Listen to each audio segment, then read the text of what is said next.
लापता शहरी फैजान उस्मान को बाजियाब करवाकर इस्लामाबाद हाई कोर्ट पेश न किया जा सका। दौरान समाअत जस्टिस बाबर सत्तार ने आईजी इस्लामाबाद से मुकालमा करते हुए रिमार्क्स दिए कि लोगों की तहफ़्फ़ुज़ की जिम्मेदारी आप पर है। इस पर बात करेंगे। डॉन न्यूज़ के नुमाइंदे उमर बर्नी हमारे साथ मौजूद हैं। उमर, बताएगा मज़ीद आप।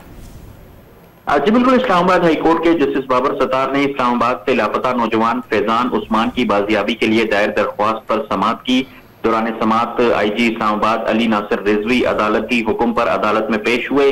दरख्वास्त गुजार की जानिब से ईमान मजारी और हादी अली चट्ठा, जबकि वफाक से additional attorney general Munawwar Iqbal Duggal अदालत के रूबरू पेश हुए। आईजी इस्लामाबाद ने मौक़िफ़ अपनाया कि मैंने लापता फैजान के वालिद के साथ आधा घंटा गुजारा। फैजान की लोकेशन पहले इस्लामाबाद और 17 अगस्त को लाहौर की लोकेशन आई। हमने फुटेजेस देखी हैं। एक फुटेज में कुछ लोगों के चेहरे पर मास्क है, दूसरे फुटेजेस में नजर आने वाले लोगों के चेहरे वाज़े नहीं है, तहम गाड़ियां वाज़े नजर आ रही हैं।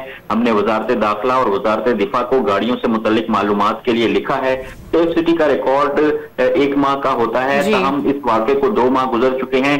अदालत की जानिब से रिमार्क्स दिए गए कि आप अपनी ड्यूटी करें, इलाके के शहरियों